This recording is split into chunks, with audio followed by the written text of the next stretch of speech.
Hi, Professor. My name is Mark Holling. I'm a senior at OU. I've been an airman now for 29 years, and I'm currently stationed at my final duty station, which I'll talk about in just a moment.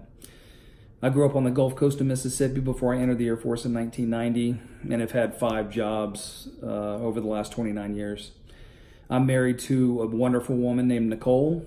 We have 2 children. Bridget, my oldest, is an E6 in the Air Force, air traffic controller, and currently deployed to Africa. My youngest is a law student at OU in her first year after graduating with her bachelor's degree last May. Real proud of both of them.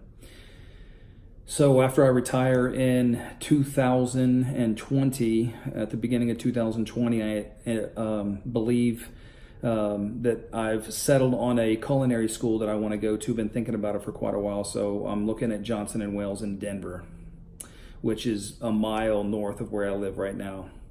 My current degree program with OU is a Bachelor of Science in Administrative Leadership, and I only have just a few classes to go before I wrap that up.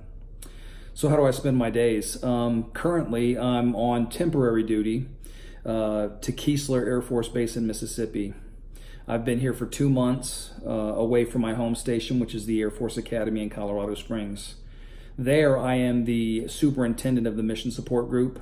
I work for a full bird colonel, and we have 2,300 military and civilian folks that we oversee every day. Wonderful mission up there. So I had an opportunity to come temporary duty to where I grew up in Biloxi, Mississippi, and I am at the 602nd Training Group, where we manage combat skills training for combatant commanders downrange. So I've been doing that for 2 months now, and today I am actually at Fort Bliss in El Paso, Texas. Just arrived about an hour ago, where we are going to spend tomorrow taking a look at the class that's on the ground right now. We have 250 people going through combat skills training right now with the Army. So that's pretty much how I spend my days. 4 months from now, I'll wrap that up and go back home to Colorado Springs. The SID topic that I picked for my final project is cultural diversity in the work center, and is it critical to an organization's success?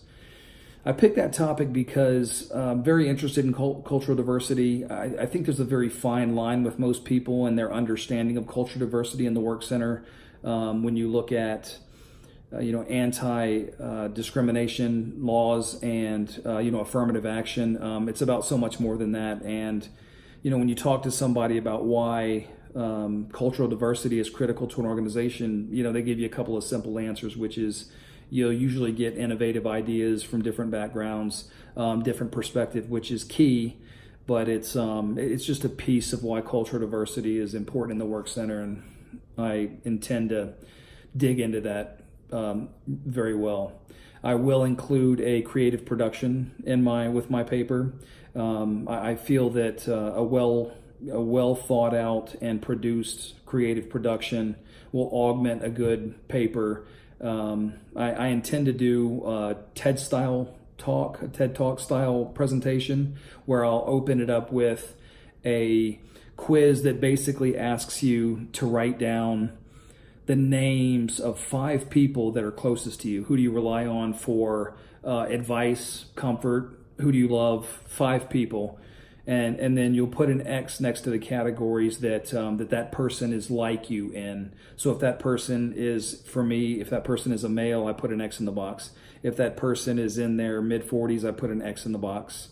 If they are, married, I put an X in the box. And then when all of that's done, basically there's a score that is produced, and what it highlights is how much you rely on people that are just like you, and how well do you network or don't network with people of other ethnicities and cultural backgrounds. So I think it's a kind of an eye-opener. And then we'll talk about a few things during the presentation. I intend to do about a 20-minute presentation.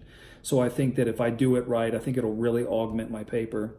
The strengths in the SID prospectus, I think I had a very well-written outline. I think I had a very well-thought process. or excuse me, a very good thought process for the SID prospectus. The outline was very well. I'll tell you where I did struggle that I might need some help either from you or before I wrap up that class, and that is my research wasn't as tight as it could have been. I ended up using a lot of research that wasn't maybe quality or peer reviewed, and have since found a few online databases that I think will really help me. I think most of the work is done like the SID prospectus class was intended to do. So I look forward to it, and I look forward to the class and wrapping up my degree. Thank you.